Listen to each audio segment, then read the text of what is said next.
عامر خان سے میری ملاقات ہوئی، میں نے اس کو کوئی دین کی بات نہیں کی، صرف محبت تھی. اب تک اس کے میسج آتے کہ میں زندگی میں کسی سے متاثر نہیں ہوا، تم پہلے آدمی ہو جس سے میں متاثر ہوں. میں نے کوئی جادو کیا، صرف محبت. لوگوں کو محبت دو، قریب ہوں گے. میں جب گیا بڑی مشکل سے اللہ نے، ملاقات کا کوئی راستہ ہی نہیں تھا، وہ مجھے نہیں جانتا تھا، میں اسے نہیں جانتا تھا، تو کوئی موقع نہیں مل رہا تھا ملاقات کا. تو اللہ نے شاہد آفریدی کو بھیج دیا. شاہد آفریدی اس کی دوستی تھی، ہمارا جو کرکٹر ہے. میں نے اس سے فون پر کہا یار میری ملاقات تو کرا. اس نے ملاقات کروائی. تو اس نے مجھے کہا آدھا گھنٹہ ہے، آدھا گھنٹہ. جب میں پہنچا میکسیمم پونا گھنٹہ. میں کہا ٹھیک. میں گیا تو وہ سہما ہوا چہرہ کہ بھئی مولانا آ گیا، پتہ نہیں کیا کہیں گے، بھئی یہ تو کیا کر رہا ہے، تو حرام کر رہا ہے، ناچ رہا ہے، گا رہا ہے، توبہ کر، ابھی تیرے لیے دوزخ کا فیصلہ ہو جائے. پتہ نہیں کیا ہوا، وہ ڈرا ہوا سہما ہوا تھا. تو میرا ایک دور کالج لائف تھا. میرے اللہ نے مجھے ہدایت دی اور میں 3 دن کے لیے میں اس دوست کو، اس کی نسلوں کو دعائیں دیتا ہوں جو مجھے زبردستی پکڑ کے لے گیا. نہ میرا تبلیغ سے کوئی تعلق، نہ واسطہ، نہ میں کوئی ان سے متاثر. ایک لڑکا تھا، بنگالی تھا، گشت کرتا تھا، لیکن میں اس سے ذرا متاثر نہیں ہوا. میرا دوست متاثر ہو گیا تھا، تو میں تو ان کے قریب سے نہیں گزرتا تھا. تو وہ اور میں اسکول میں اکٹھے آ رہے تھے، کالج میں اکٹھے آ رہے تھے.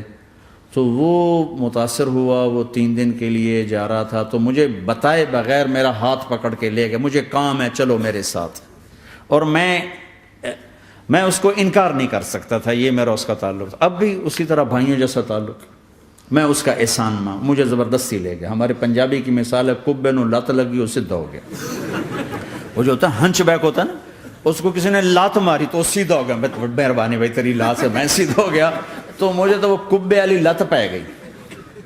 تو اللہ نے مجھے اس طرف لگا دیا. اور جب میری کالج لائف، میں نے کالج کا بہترین سنگر تھا، اسکول کا بہترین. یہ جنید جمشید کیا ہے جو اس زمانے میں یہ سارا کو اٹھایا میں نے سارا کیا ہے. تو اب وہ بیچارہ ایسے بیٹھا ہوا. تو میں نے اس سے بیٹھتے ہی فلموں کی باتیں شروع کر دی. اور تھوڑی دیر بعد میں نے محسوس کیا کہ فرام 60 to 72 جو فلم انڈسٹری کو جتنا میں جانتا تھا اتنا وہ نہیں جانتا تھا. تو اس کے اوپر میرے علم کا روب پڑ گیا. اس کی لائن کا علم تھا نا. تو حیران پریشان، یہ واز تو ہو نہیں رہا. تو کبھی دلیپ کمار کی باتیں شروع ہو گئیں، کبھی راج کپور کی شروع ہو گئیں، اور کبھی محبوب صاحب شروع ہو گئے، کبھی مدن موہن شروع ہو گئے. وہ آدھا گھنٹہ تو یوں ہی گزر گیا. تو آدھے گھنٹے کے بعد میں نے کہا جی ہمارا تو ٹائم اوور کا نہیں، اٹھیں چلے ادھر چل کے بیٹھتے. وہ کھانے کی ٹیبل پر تھے تو ہم وہاں جا کے بیٹھ گئے. پھر وہیں باتیں شروع ہو گئیں. جب اس کا سارا خوف دور ہو گیا اور ریلیکس ہو گیا، اس میں پونے گھنٹے سے 50 منٹ گزر گئے تھے. تو پھر میں نے کہا عامر بھائی آپ حج پہ آئے ہیں، اگر آپ اجازت دیں تو آپ کو اپنے نبی کا حج سنو. کہنے لگے ہاں جی ضرور سنائی. پھر میں 1.25 گھنٹہ بولتا رہا اور وہ ایسے کر کے یہاں سے وہ یوں نہیں ہوا.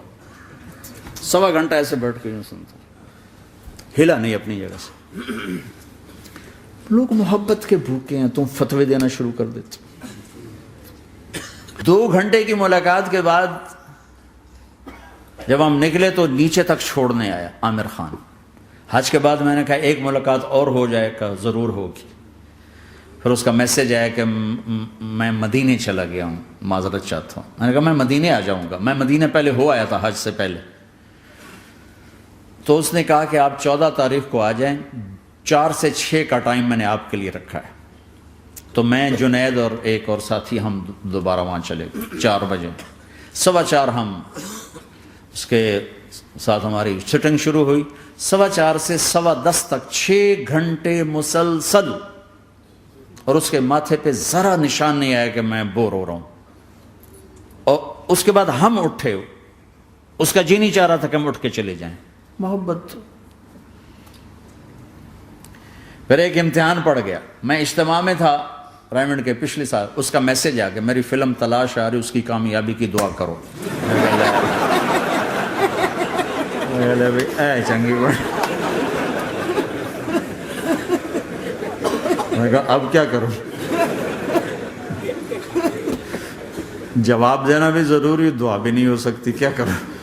تو جب وہ میسج آیا تو میرے سامنے کوئی 10-12 علماء بیٹھے تھے. میں نے کہا بھائی یہ میسج ہے, اس کا جواب. کہا جی یہ ہمارا فیلڈ نہیں, تمہارا ہے, تو ہی جواب دے. میں سارا دن سوچتا رہا, مجھے کوئی جواب سمجھ میں نہیں آیا کہ جان بھی بچ جائے, جواب بھی چلا جائے. پھر اگلا دن بھی گزر گیا, مجھے کچھ سمجھ میں نہیں آیا. میں عصر کا وضو کر رہا تھا, ایک دم اللہ نے ایک مضمون دل میں ڈالا.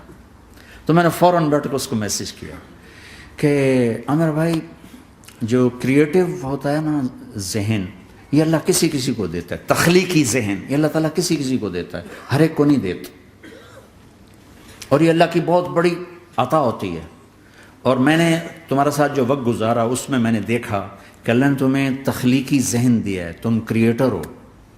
اور جو لوگ اس ٹائپ کے ہوتے ہیں وہ کامیابی ناکامی کی پرواہ نہیں کرتے, وہ اپنے کام سے کام رکھتے ہیں. آپ کا بھائی. تو فوراً اس کا میسج آیا, آپ ٹھیک کہہ رہے ہیں, آپ ٹھیک کہہ رہے ہیں. بات ہو گئی. پھر میں تھا ہانگ کانگ, میں نے وہاں سے اس کو میسج کیا. دیکھو کسی مصروف آدمی کو براہ راست فون نہ کیا کرو, میسج کیا کرو کہ میں آپ کو فون کر سکتا ہوں, چونکہ میں اس کا بہت ستایا ہوا, بہت ستایا. تو میں نے اسے میسج کیا کہ میں طارق جمیل ہانگ کانگ میں آپ کو فون کر سکتا ہوں, میں آپ کو فون کر سکتا ہوں. میں ہمیشہ اسے, اب بھی میرا فون پہ رابطہ ہے, میں پہلے اسے میسج دیتا ہوں میں آپ کو فون کر سکتا ہوں. اگر اس کا جواب نہ ہے پھر میں نہیں کرتا ہوں. کبھی وہ خود کر لیتا ہے, کبھی وہ میسج دے دیتا ہے کال کر لیں. تو تھوڑی دیر بعد اس کا فون آ گیا, کیونکہ میں اس وقت دلی میں ہوں, کانفرنس میں تھا. تو میں نے آپ کا میسج دیکھا تھا, میں اٹھ کے باہر آ گیا ہوں, ابھی آپ سے بات کر کے پھر میں جاؤں گا. تو اسے باتیں کرتے کرتے کہنے لگا آپ کی دعا سے میری فلم کامیاب ہو گئی. میں کہا یا اللہ میں کوئی نہیں کی تھی تینوں.